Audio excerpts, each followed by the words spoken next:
Dearly beloved, we are gathered here today to watch football, not get married. What are we doing here?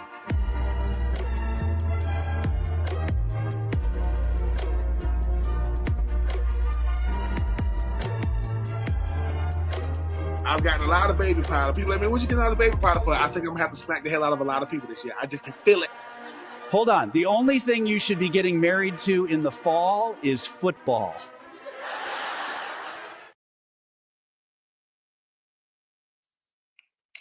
Welcome in, everybody, to No Weddings in the Fall. It is that time of year where it's starting to get cold out, so you got to get your coffee, your tea ready to go.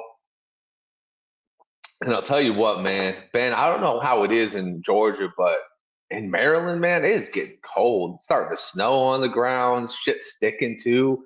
You're starting to get to those temperatures where you got to go start the car for at least 5 minutes. Good thing I got that auto start. You got to get that thing going for 5 minutes. You can have that. I remember when I lived in Dirty Jersey, New Jersey, and I don't really know about cold, being a Georgia boy. And I remember the first time it started snowing. I went to Home Depot. I got my little shovel. I'm out there shoveling the snow in front of my garage or whatever. The lady across the street, she's like, "What are you doing?" I said, "Oh, I got to get the snow." She says, "No, you don't shovel the snow until it stops snowing." I'm like, "Lady, I know what I'm doing." She's like, "Okay." So I go shovel. Listen, I shovel. I run upstairs to use the bathroom. I come back down. It look like I ain't shovel nothing. I'm like, "What the?" And she'll be like, "Didn't I just tell you that you got to wait?" I was like, "Okay." And then I found out about black ice, man. Took my daughter to daycare. Well, I took my daughter to daycare, and when I came out, I did some old Home Alone slip. I slipped. I like went up in the air and fell. Like bam! Like what the? Get up off the ground. Listen, I hit the ground, Justin. I get up off the ground. I run back in the building. I don't know why I did this. I run back in the building. When I come back out, and I'm finna get ready to get in my car, I look behind me and somebody sitting in the car behind me like, "Yeah, bro, I saw the whole thing. It's all good." Like, dang. Yeah, it was rough. Hate black ice. I hate it.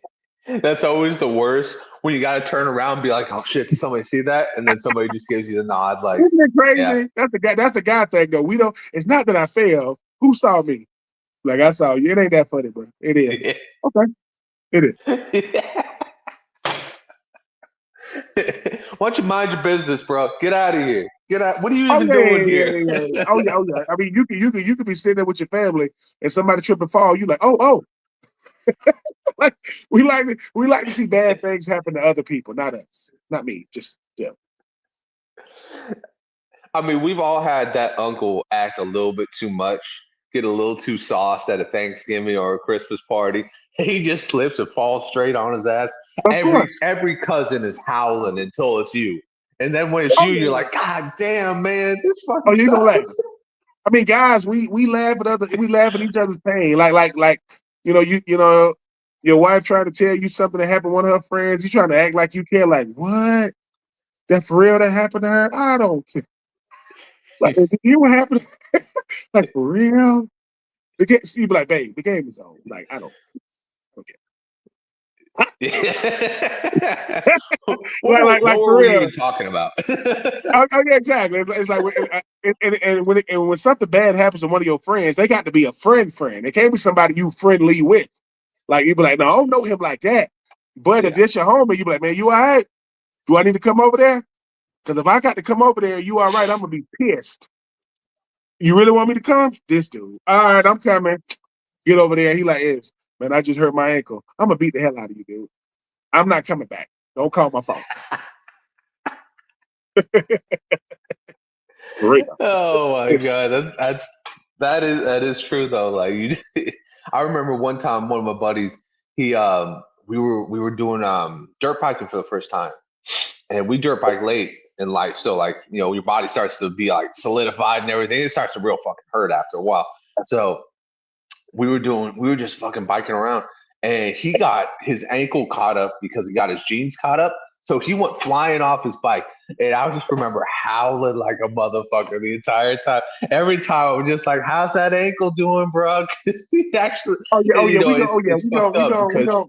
But that's what we love. I mean, Justin, the thing about us is guys, we laugh because that's what guys do. Like Our ladies don't understand. Don't laugh at him. What you mean? At least I'm laughing at him, and so he can see me laugh. Y'all laugh at each other in private. No, I'm gonna laugh at him in public. I'm gonna say, "What the hell were you thinking?" Because I told you, and now he knows.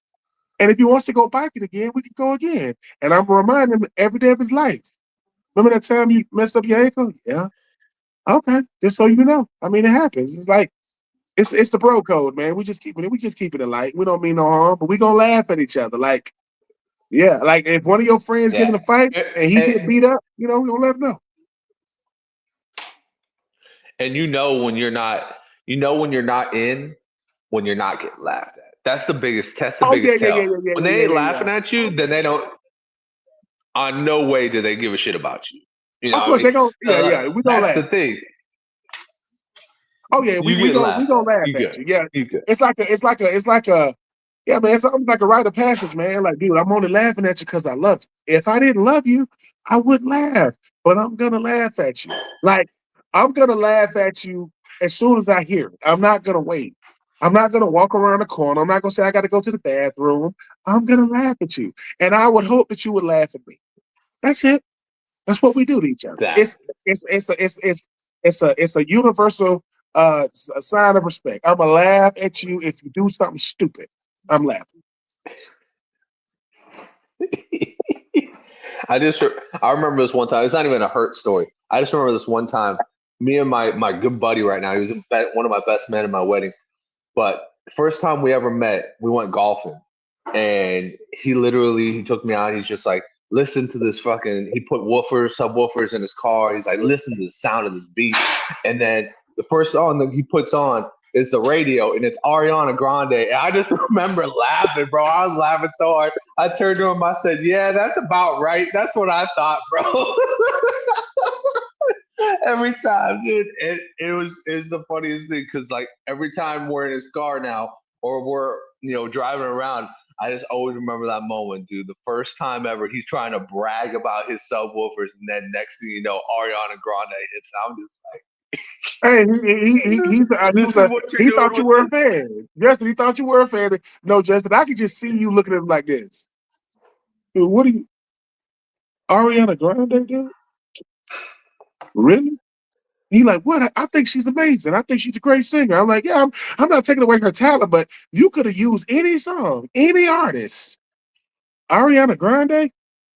I mean, I mean, in his mind, he was like, what? No, it's your car. You listen to what you want to listen to. But you could talk to me. My goodness. I mean, as we get older as men, we got some weird like little things that we like. I mean, we got our vices are kind of weird. And he was like, hey man, I see you. Let's listen. Well, from now on, I don't need to ride with you. What you mean? No, I'll get there on my own. I don't need to ride. I'm not listening to Ariana Grande for 30 minutes. Just so you know, that's not happening over here.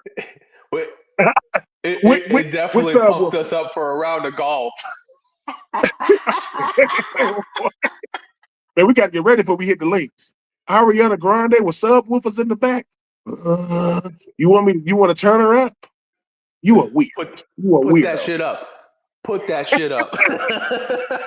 y'all get to the light and y'all looking at people's other cars. They're like this.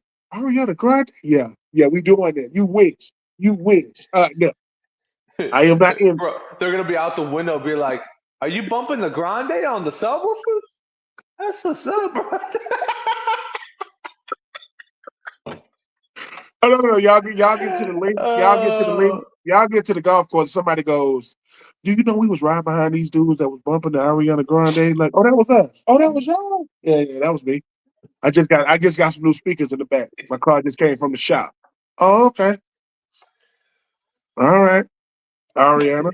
Cool. She's a good singer though. She is talented. Can't take that from her.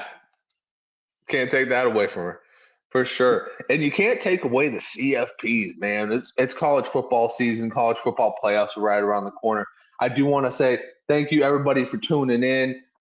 Do us a big favor, hit that like button, hit that subscribe bell. Do us a huge, huge favor. Give us some comments, too. We love to interact with the people. We are the show of the people, after all.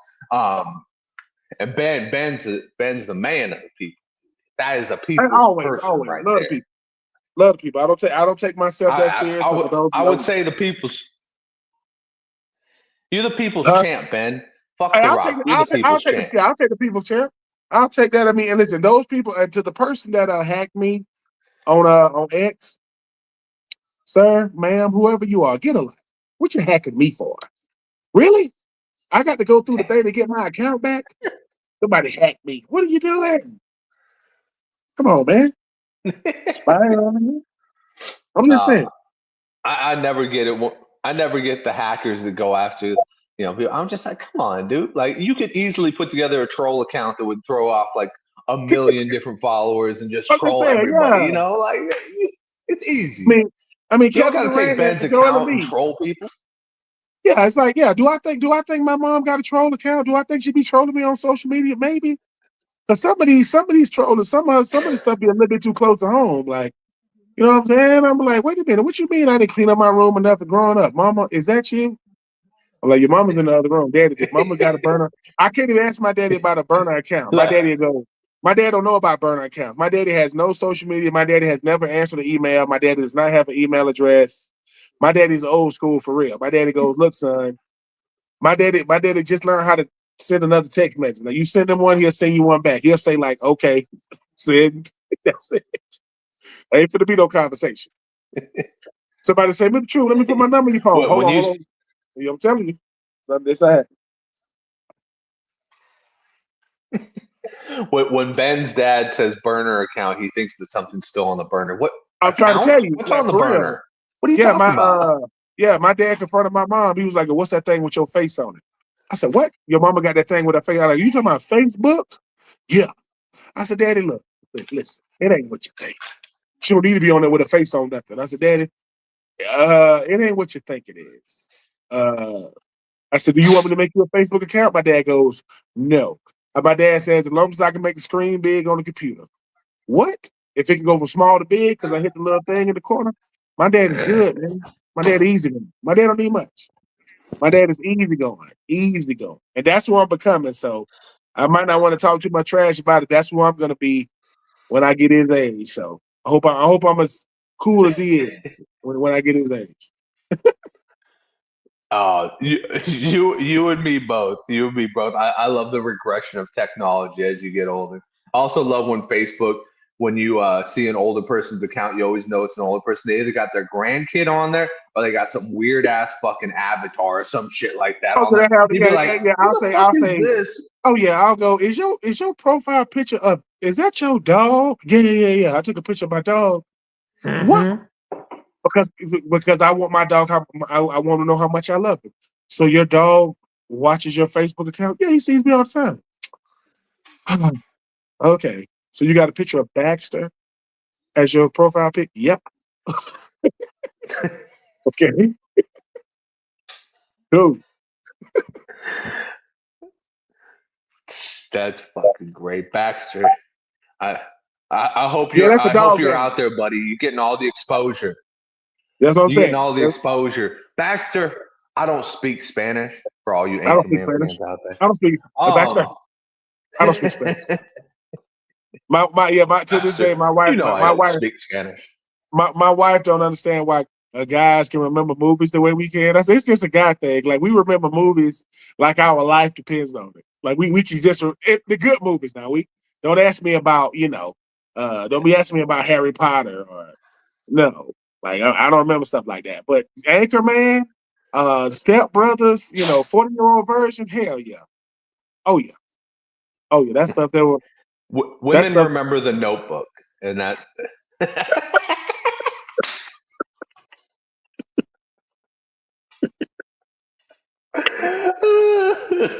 She's like, Justin, on The Notebook, you like this. Listen. I'm not gonna. I said, listen, sweetie, we're married now. Yeah, remember we were dating and I would entertain these conversations? Yeah, that's over. I'm not entertaining this. I don't want to know. So just no. I don't care what happened to The Notebook. I don't care. Yeah, it's not gonna make it. Okay, it's fine. It'll be okay. Yeah, they die together. Oh, happy ending.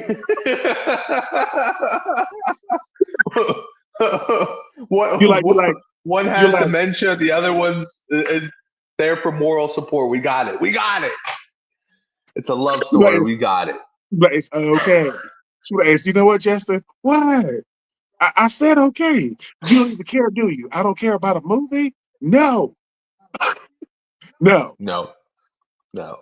She said, but you care about Anchorman. I love Anchorman. Yes, I do.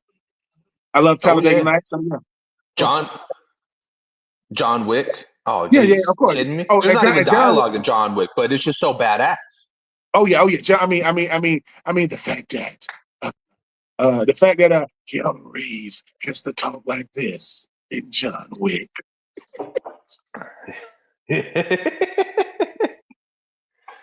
I Ballerina's think that good. was the extent of all four movies right there as far as his lines go. But we got some playoffs to talk about. I want to get that going on what we're going to watch. Don't worry, Ben. No weddings here. I just want to know what college game to watch this week.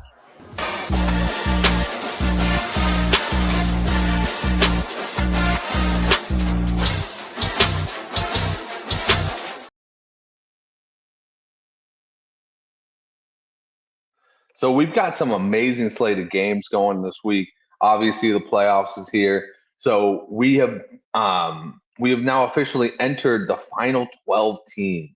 And Ben, I want to get it kicked off with some of the lower games because the big games are the ones that are meaty ones. But I want to talk about Ole Miss and Tulane right now because I have a question for you. I have my Ben Troupe question of the day.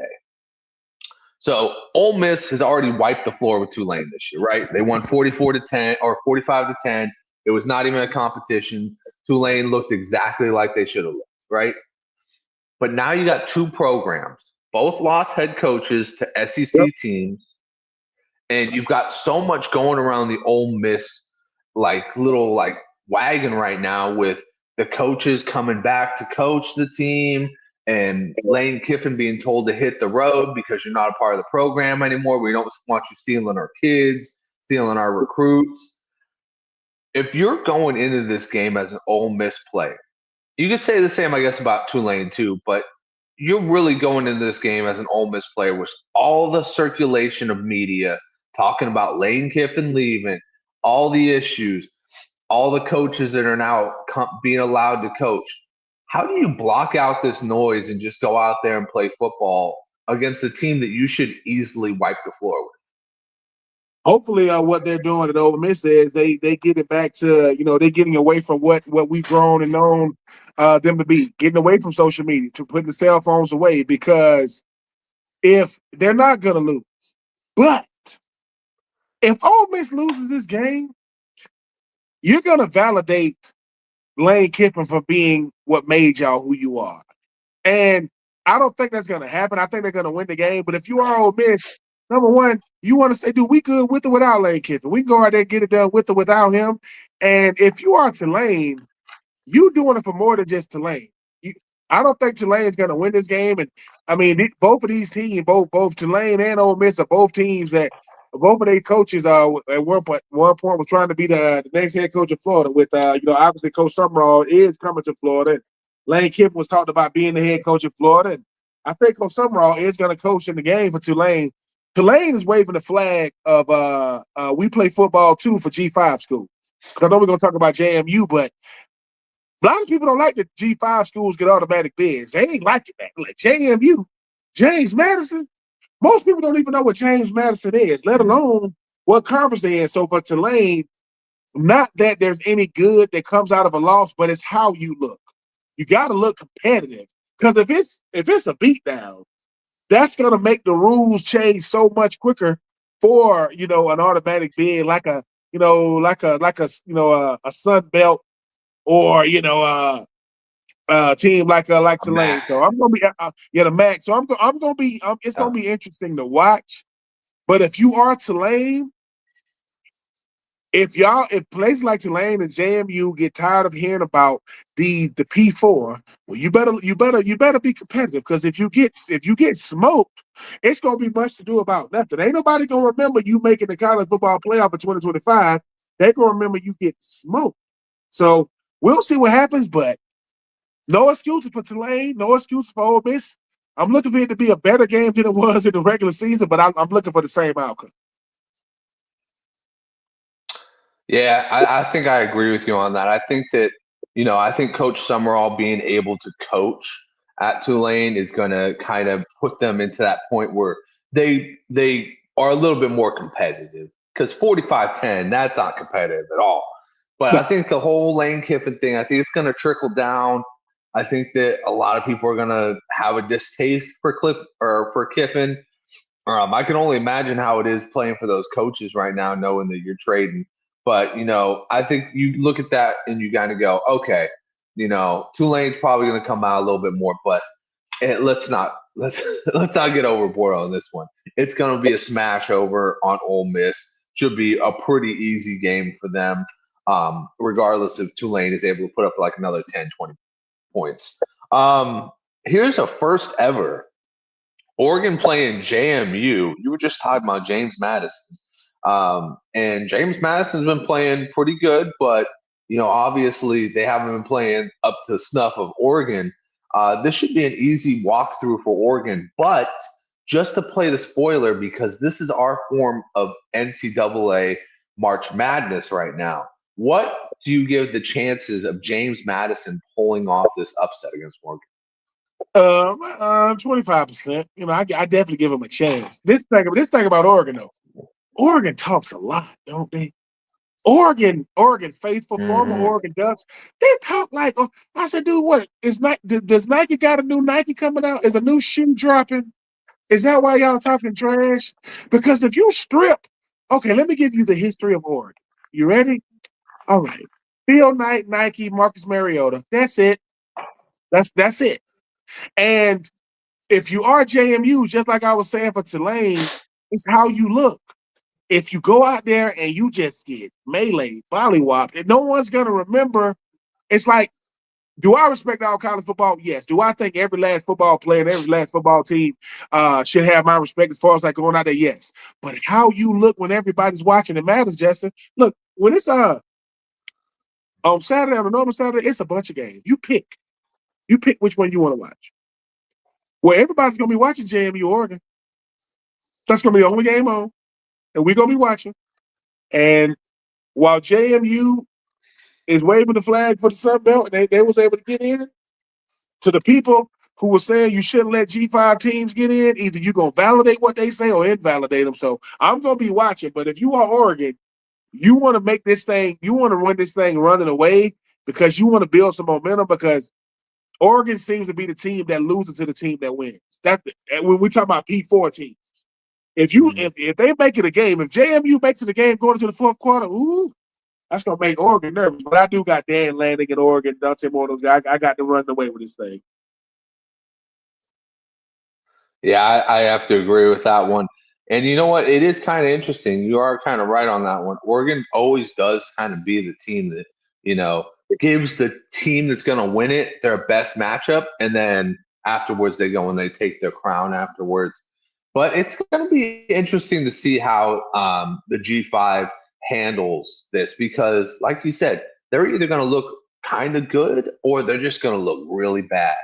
And I'm a fan of all football. I think that everybody who steps on the field has a chance on any given Saturday or Sunday.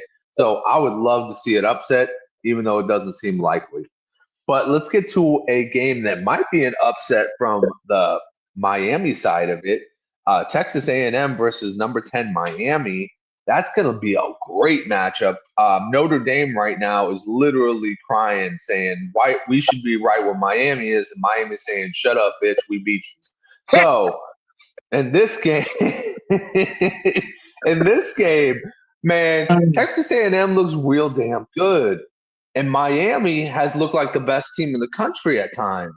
Well, who do you got in this game? And just for record standpoint, it's 3-2 Miami, and the last time they played, 2023, Miami beat them 48-33. But Ben, give me your breakdown on this game.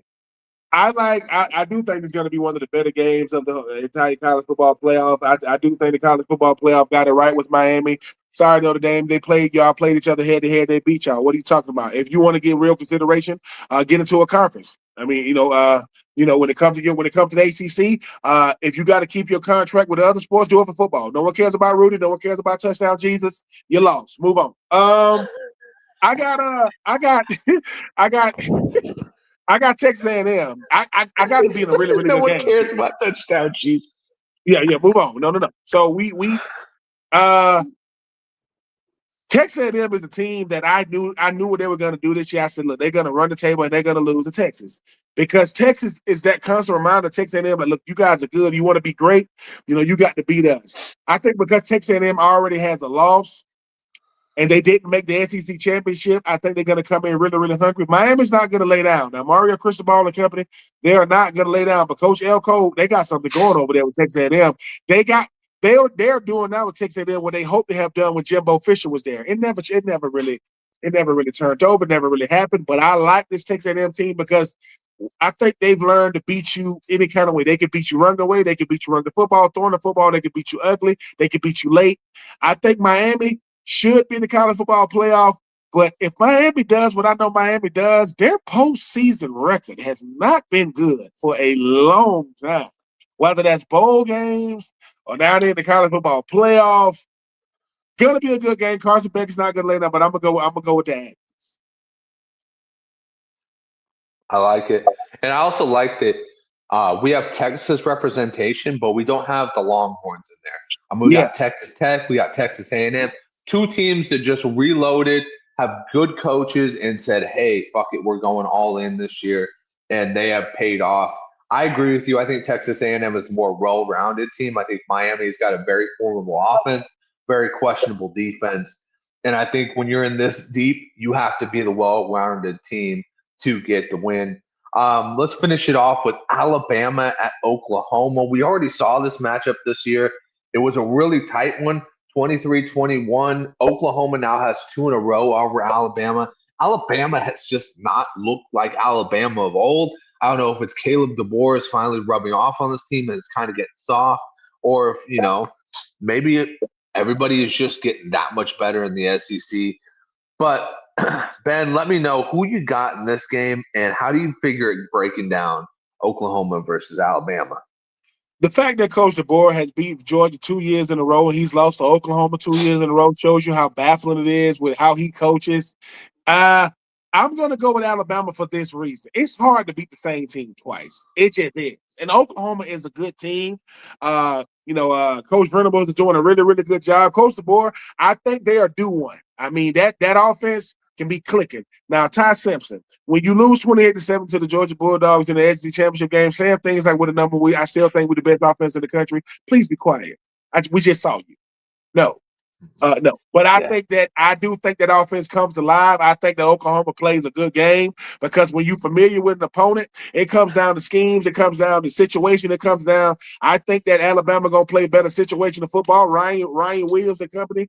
Ryan Williams does not look like himself as a true freshman in sophomore year, but I think Ty Simpson and company, those guys, I think Alabama gets an ugly win, but I do see them moving on. I'm gonna go with the Tide. Nice. Who do you got winning this whole thing? Here's the thing.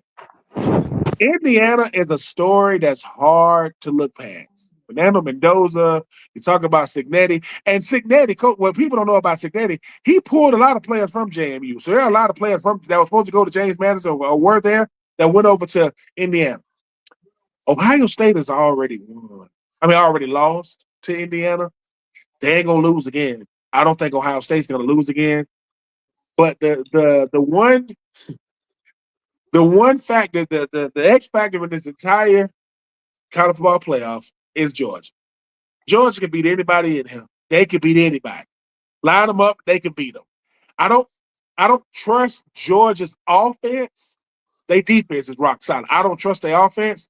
The most balanced team is Indiana, but can they handle this type of spotlight? Can they handle Fernando Mendoza probably gonna win the Heisman, right? He probably gonna walk away with the Heisman. They getting a lot of. I think Ohio State might end up going back to back. I know it's crazy, but it's hard to keep a team. They are loaded. Ohio State is loaded. If I got two X factors, I said Georgia Tech said. I mean, Texas Tech spent $29 million on NIL, and you see how it paid off. But I'm gonna go with the Buckeyes. I got them going back to back. Even though I would love for Indiana to win it, because when a basketball school wins it in football, that's a different level of weird. And I think the world isn't ready for Coach Cignetti being a national champion. So, yeah, you know what? It's hard to imagine a world, in my opinion, where Indiana wins it all, just because they're so hot and cold with yeah, Mendoza, but their defense is so good. Like their defense shut down Ohio State. My biggest issue with Ohio State is Julian Saint. I don't think he's ready for the big moment. I think he has to be pulled along. I think they have to play absolutely flawless against some of these better teams. So my pick is actually going to be Georgia. I think Georgia's going to take it. I think Gunnar Stockton's he's starting to look good, and I think they needed that dominant win over Alabama going into it. I think that's going to light a fire under these guys and really push them through these next couple games to the title. But that's the beauty of it. We get to see this all played out over the next month. It's going to be phenomenal. But let's move on to our NFL picks, because the NFL is just as worthy of our time as colleges. You all are terrible. Even the boys from No Weddings in the Fall didn't pick you to win.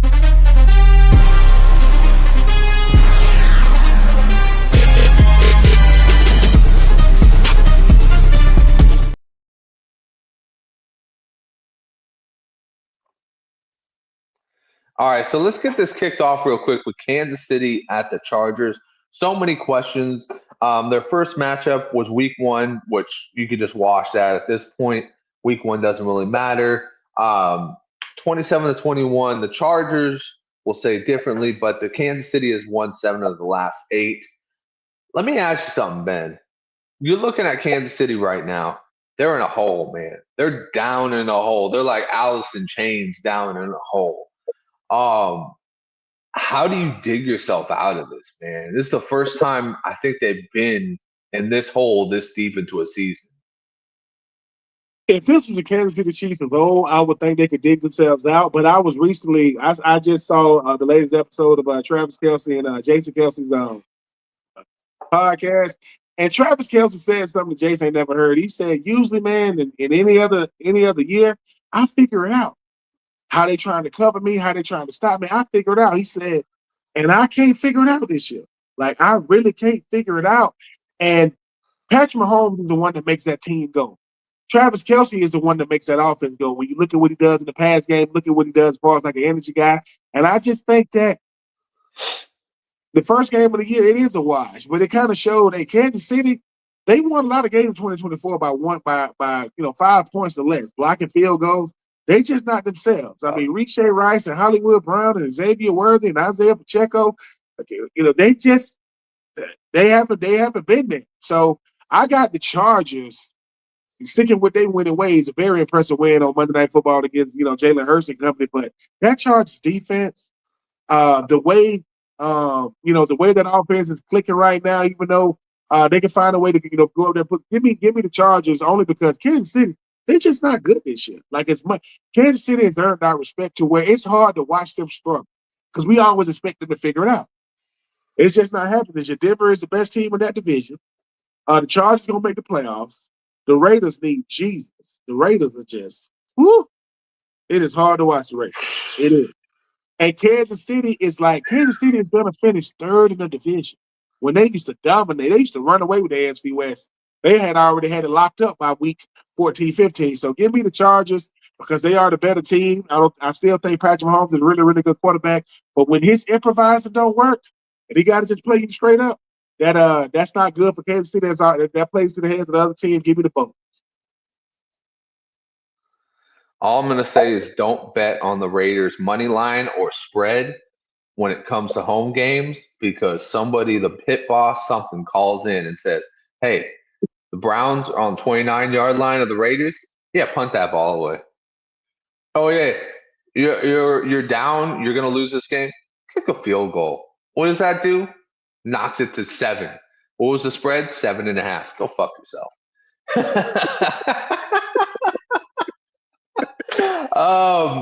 But I agree with you.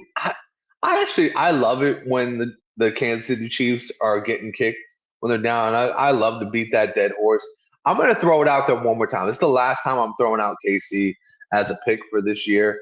They need this game more than anything right now, and I mean they need this game more than Travis Kelce needs Taylor Swift. And he needs to figure out, hey, dude, I still got a job to do on Sunday. I need to fucking buff some shit out. I need to get back and going. And I think this is going to be a very entertaining matchup. If KC doesn't pull it off, well, then I think they can officially start ordering their tuxes. And I think he can have his wedding in January because he ain't going to be playing in February. Then we got Buffalo and New England. Buffalo has already lost this year to New England by 3 points. It's a huge game for the division because if Buffalo wins, they're only one game back. If New England wins, you could pretty much just call them the AFC East champions.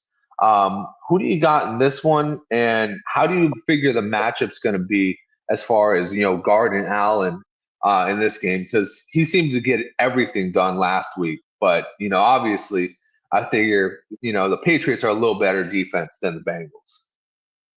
I'm going to go with Buffalo because I think Buffalo needs this win more than Drake May and company needs this win. The first time they played each other, Drake May looked like the better player. New England definitely looked like the better team, but when you look at what a guy like Josh Allen can do, he can put the team on his back. I mean, him and James Cook in that running game to kind of open up for the passing game. They blitz Drake May a lot the first time, but they blitz him, they force him to his right. Well, he's right-handed. How about you blitz him? How about you blitz him from his left side? I mean, how about you blitz him from the other side and force him left? Because it cuts off one side of the field, and he has to distort his body to throw the football. Drake May is playing with a lot of confidence, though. I mean, the team around him. I mean, Travion Henderson, Henderson, I mean, he seemed like a steal right now out of Ohio State with what he's doing. But I think Buffalo finds when Sean McDermott and company going to come in desperate, they say, well, we got to have this win, man. Ain't no ifs, ands, or buts. Not just to keep shape in the AFC East, but to keep shape in the AFC wild card race as well. Because I think the Drake May company going to win that division. So yeah, the reigning MVP plays for Buffalo. The current MVP front runner plays for the New England Patriots. Let's see. I mean, let's see who wants to be the better player on Sunday. I'm gonna go with Buffalo.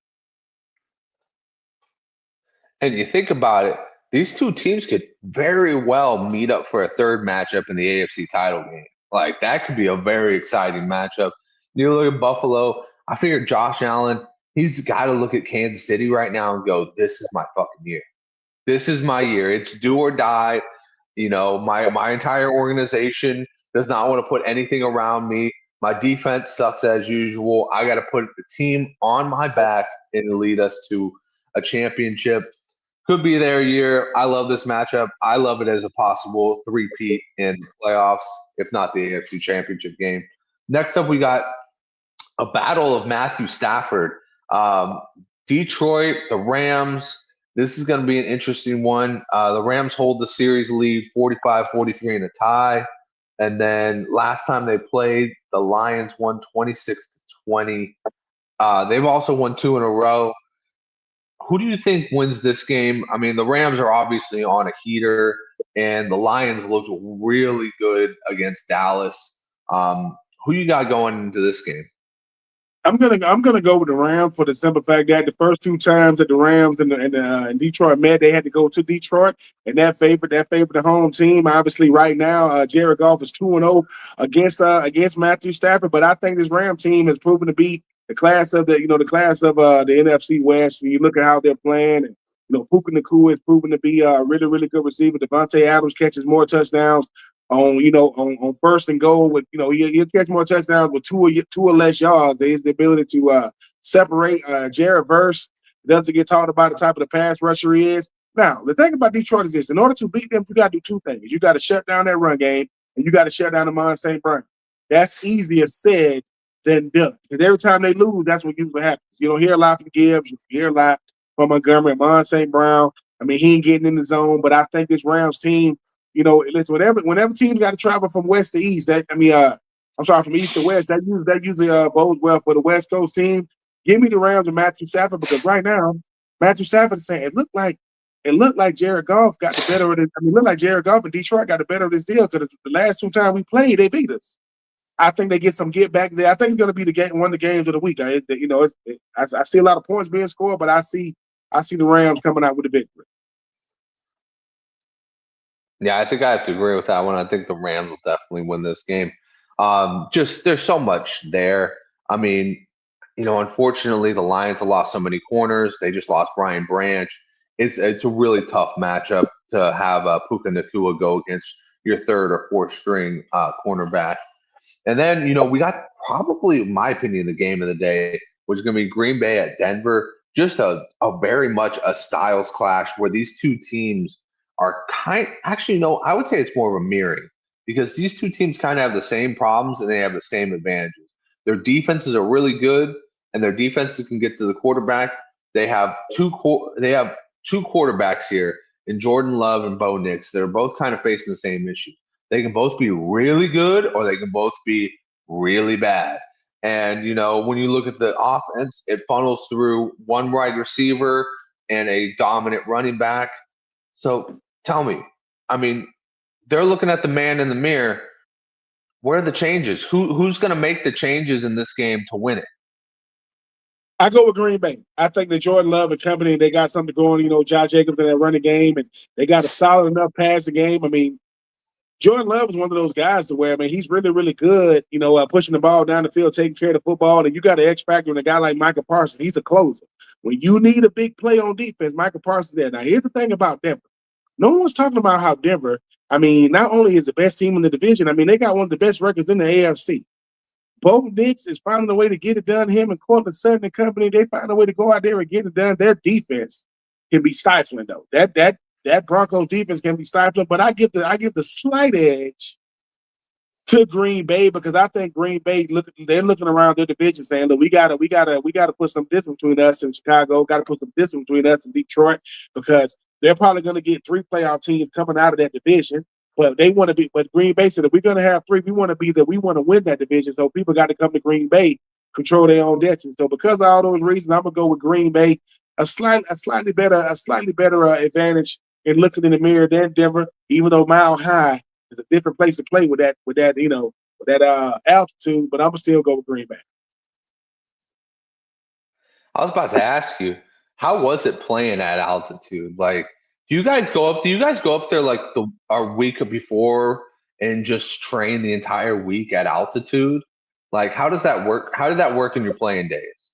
Sometimes some teams do. What we did was we just flew out a lot earlier and we just kind of like went to the stadium and just like walked around, kind of did like a walkthrough, just getting you used to when you first get off the plane and you just deplane, you like walking to the airport, you like, dude, this is weird. Like, yeah, we trying to tell y'all, like, this is crazy. And that's back when they had Brandon Marshall and Jake Delhomme.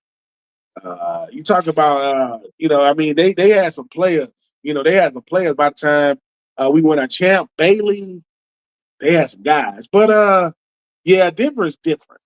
Like, that competitive advantage for those players that have to, play in that, practicing that, it's different. But, yeah, it's weird if you've never been there.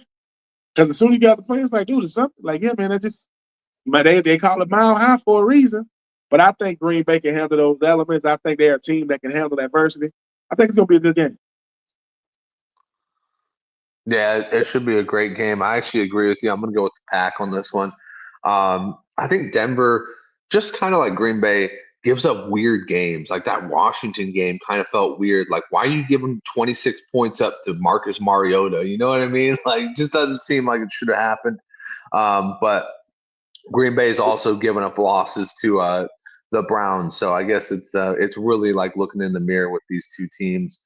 Finally, a Commissioner Cooper special. He wanted us to give the main event to our Monday night game, Miami and Pittsburgh. Two teams looking to make a playoff run. Pittsburgh looking to win their division. Miami looking to be in the hunt. I guess that's what you would call it as far as where they're at right now. How do you figure these two teams are looking at a playoff spot, possibly fighting over the last one? Who do you got in this game, and how do you think it plays out? 4 weeks ago, I would have said Pittsburgh all day, but I'm looking at what Miami has done since they got rid of their GM. They haven't lost since they got rid of their GM, and I'm not saying they're playing better. I'm just saying they playing more relaxed. They playing more loose. No Tyreek Hill, right? No Jalen Phillips. No Jalen Ramsey. No Jonnu Smith. No problem. The thing about Pittsburgh is this. I don't know what DK Metcalf gonna show up. Now, DK Metcalf last week, now you got that kind of DK Metcalf, yeah. But in a couple of games, Darnell Washington, all 311 pounds of him, was the leading receiver for the team. Pittsburgh they are consistent at being inconsistent. They are not dependable. And Aaron Rodgers, I mean, he's 42 years old. A lot of times he be looking. I just think Tua and company, and listen, A-Chain, he's the running back that nobody talks about. This kid can flat out get it done. In the running game and the passing game, I think it's going to be a very, very intriguing game. But I'm gonna go with the Miami Dolphins because I think that Miami needs this to stay in playoff contention. I know Pittsburgh. It's going to come down to the defending with Pittsburgh, Baltimore. We'll see what Cincinnati does with Joe Burrow. But I'm going to go with America's team to pull off the upset against Pittsburgh. And it's kind of like a revenge game against a guy, like Jonnu Smith, against a guy like Jalen Ramsey going up against their old team. And the Jalen Ramsey plays safety now.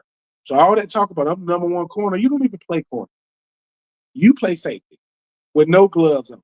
Out there looking like the mannequin, looking like the Pittsburgh Steelers mannequin. Put some gloves on, man. You look old doing that stuff. Only the best switch from corner to safety. Charles Woodson did that shit. And I'll tell you what, Jalen Ramsey, he's good, but he is not Charles Woodson. I don't know how he's allowed to open field tackle. I still have visions of him missing a tackle against Deebo Samuel and just going at the TV going, ha ha. Because he would always talk so much shit the week of. The week of the game, Rams 49ers, he talks so much shit. But anyways, I actually disagree on this one. I think the Steelers are going to win this game. I think that, at this point, the Dolphins, they're getting really nicked up. Waller just got back. Achane is on the he's questionable. I'm sure he'll play, but he's questionable with a rib injury. He's been really pulling the load in this season. And, Tua, as always, has just made mistakes at the wrong time. I know they've been on a nice win streak, but who have they beaten? That's another problem. And, I think this is Pittsburgh's run to the AFC North Championship. So I'm going with the Steelers in this one. And us from the No Weddings at the Fall want to tell you, I hope you're not having a wedding right now because it's way too damn cold to be dragging your woman out there in white. She gonna be getting a little too frosty, and I ain't talking about the beer, everybody. But as always, we love you guys, and thank you for tuning in. Once again, just hit that like button, that subscribe button, and as you know, our little treat, our delicacy to you, it is time for Ben Troupe's Skadoop. I don't know about you, but I'm ready for Ben Troupe's Skadoop of the Week.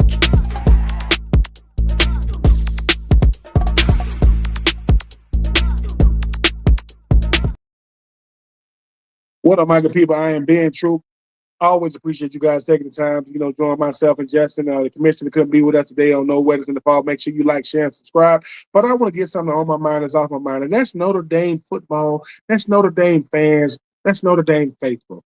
The brand that is Notre Dame, it doesn't have the same luster. It doesn't have the same tradition. It doesn't have the same prestige. It doesn't have the same pool of electors. You didn't make the college football playoff. So you took your ball and ran. Guess what?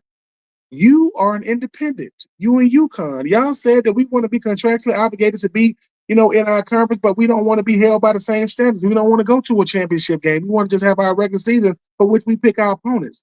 If you don't like it, get with the same conference that you was in, follow the same rules, go to the championship game, and maybe you'll be in. Like I said earlier, Rudy, touchdown Jesus, Lou Holtz, who cares? You're not doing it. You didn't make it. Move on. Don't nobody care. Because guess what? If you were good enough, you would be there. But you're not. I am being true. There's no weddings in the fall. And like Justin said, if I catch you in a church, you see my hands? They're going to have powder on them and put the hand to the face. And I'm out of it.